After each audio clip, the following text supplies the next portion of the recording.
Olá, está começando mais um 5 Perguntas para o CFO Rio de Janeiro, a websérie da Assets dedicada à carreira dos líderes de finanças. Hoje, recebemos André Versosa, o CFO da Hortifruti. Com experiência em diferentes setores e contextos de negócio, André compartilha conosco os aprendizados que marcaram sua trajetória, além de reflexões sobre liderança e os desafios da função financeira. Não deixe de conferir. Eu divido a minha carreira em duas metades. A primeira metade eu trabalhei em multinacionais.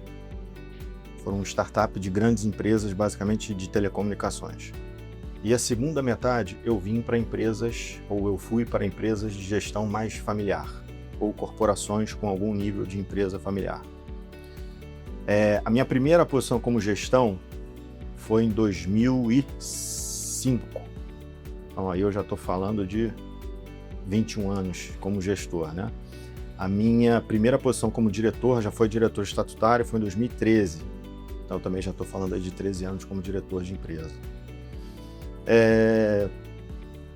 Essa primeira metade multinacional era tudo muito forte, processo, procedimento, né? Isso vem da cultura gringa, né?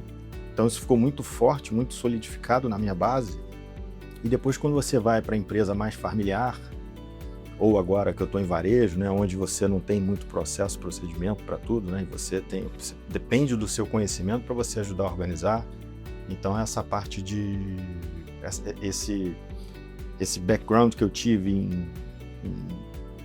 em multinacional é muito rico.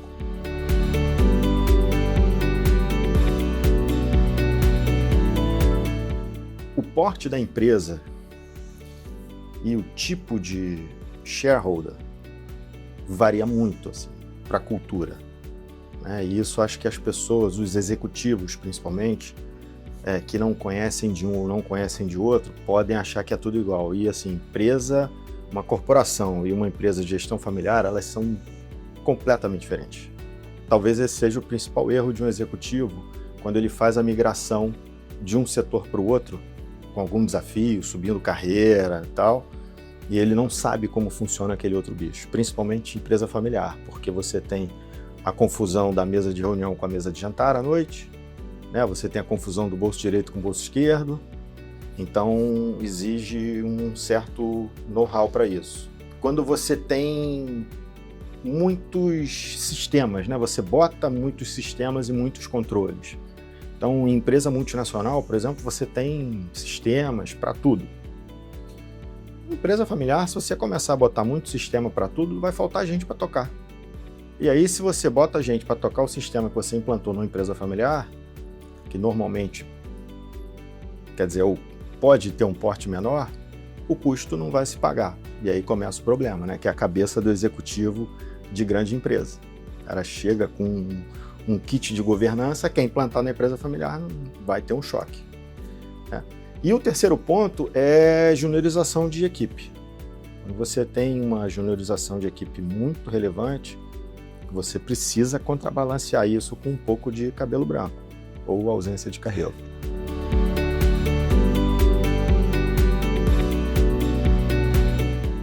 O setor varejista no Brasil, e acho que muito no Brasil, ele é muito pressionado pela base de custo. Eu não estou falando só do custo do produto, tá? O custo que você vai vender. O custo do aluguel, né?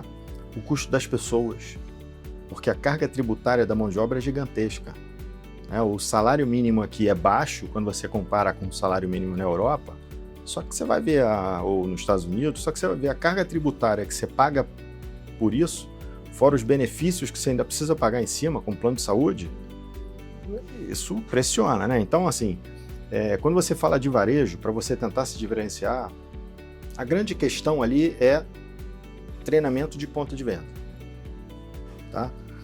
O teu funcionário, que é quem está atendendo o cliente, esse cara precisa conhecer o teu produto de frente para trás, de trás para frente, conhecer a tua loja, conhecer a tua operação. E não tem outra maneira dele conhecer se não for treinamento, porque o turnover é alto. Então você, numa base de varejo normal, que você vai girar minimamente aí uma vez ao ano, 1,5 vezes ao ano, então pelo menos 2 treinamentos por ano que você tem que fazer para todo mundo, né? O segundo é na estrutura de custo, né? Na estrutura de rentabilidade, de margem. Se você está falando de um varejo de massa, você precisa ir muito no custo da tua compra. Você tem que comprar um produto barato, porque a estrutura de massa não paga caro, né? Então, se você comprar caro, você vai ter que vender barato, tua margem é pequena. Se você vai para um varejo de nicho, marcas mais premium, que você consegue ter uma margem melhor, o jogo você vira na qualidade do teu produto e no atendimento, na excelência do atendimento, né? Variedade de sortimento. Então, o cara que está disposto a pagar mais caro, ou ele quer pegar e não ter que escolher, para isso você tem que garantir a qualidade, ou ele quer um produto que ele não vai achar na esquina. Por fim, o custo que eu comentei com vocês, assim, o custo de aluguel, se você pegar o ponto errado, com aluguel, precificação errada, não vai virar. E se você também botar muito funcionário, você também vai ter dificuldade de virar.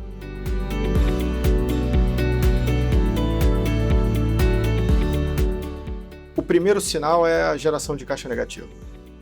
Então, às vezes você tem uma empresa que tem uma rentabilidade muito boa, né? Os financeiros costumam olhar EBITDA sempre. Mas no varejo, se você não ficar atento à geração de caixa, você quebra a empresa com EBITDA positivo, né? E como que você quebra a empresa com um EBITDA positivo? A taxa de juros no Brasil é proibitiva, 14%, 15% ao ano. Você vai pegar dinheiro emprestado a pagar 21%, porque o banco tem que ganhar dinheiro. Com essa quantidade de recuperação judicial acontecendo, o banco ainda bota um spread. Você precisa fazer gestão do estoque. Então a primeira coisa é fluxo de caixa. A segunda coisa é você identificar as oportunidades onde o dinheiro pode estar saindo, né? Então, teu estoque está parado? Teu estoque está girando? Se você é varejista, né, como é que está o Jimmy Roy dos produtos? Que é um indicador que não é todo mundo que olha. Então, quantas vezes o teu real está girando com aquele dinheiro que você botou naquele produto?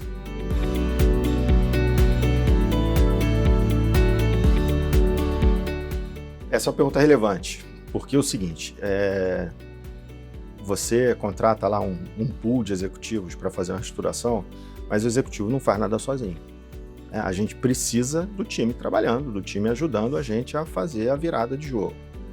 Então, a primeira coisa é quando acontece uma reestruturação, uma agenda de recuperação judicial, os funcionários estão todos com medo.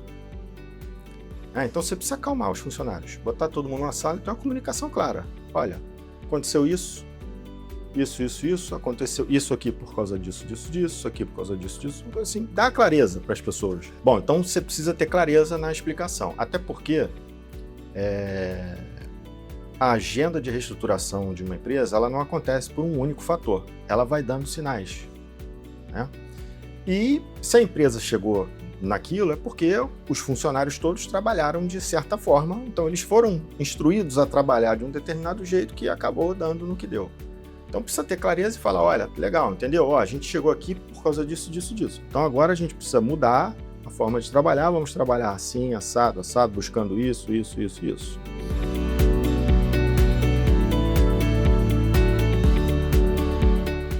Acho que você tem aí duas grandes alavancas que costumam gerar valor. 3 grandes alavancas que costumam gerar valor. A primeira grande alavanca é você encontrar dinheiro parado. E você encontra dinheiro parado no estoque, normalmente. Segundo ponto é dinheiro sendo gasto em coisas que não vão trazer valor no curto prazo. Então, por exemplo, coisas bobas, mas que trazem valor. Quantidade de impressoras. Então, a gente vem para uma digitalização muito grande nos últimos anos, mas ainda tem muita empresa grande que é cheia de impressora. E as impressoras são todas alugadas, você tem que trocar toner de tudo isso, você tem que fazer manutenção em tudo isso. Então, na hora que você começa a limitar isso e controlar, você vai ver que você vai levantar aí, às vezes, alguns milhões de reais por ano só nessa brincadeira de impressora. E o terceiro é o tributário. O Brasil é uma esquizofrenia tributária. Essa reforma tributária, que parece que vem salvar a pátria e tal, mas a gente vai viver mais 10 anos praticamente com um Frankenstein, porque a gente vai ter que apurar o imposto em 2 modelos, modelo antigo e modelo novo, para mostrar para o governo se ele está ganhando ou não está ganhando dinheiro. Então, assim, seja sem querer, seja por desconhecimento, seja propositalmente, as empresas pagam o imposto errado. Eu tenho uma coisa com procrastinação. Eu falo isso com meus 2 filhos todo dia. Cara, procrastinar é muito ruim, procrastinar é muito ruim. Enfrenta o problema, enfrenta o problema. Então, quando eu ainda estava no início da minha carreira de gestão, eu leio o jornal todo dia, né? Tinha uma propaganda de alguma empresa que eu não me lembro qual que era e estava lá escrito: pare de falar, comece a fazer. Eu recortei isso, plastifiquei e tenho isso no meu escritório em casa. Todo dia, quando eu vou fazer alguma coisa, tá isso na minha frente. Então, essa é a minha frase: pare de falar, comece a fazer. Porque senão você fica só falando e nunca mete a mão na massa.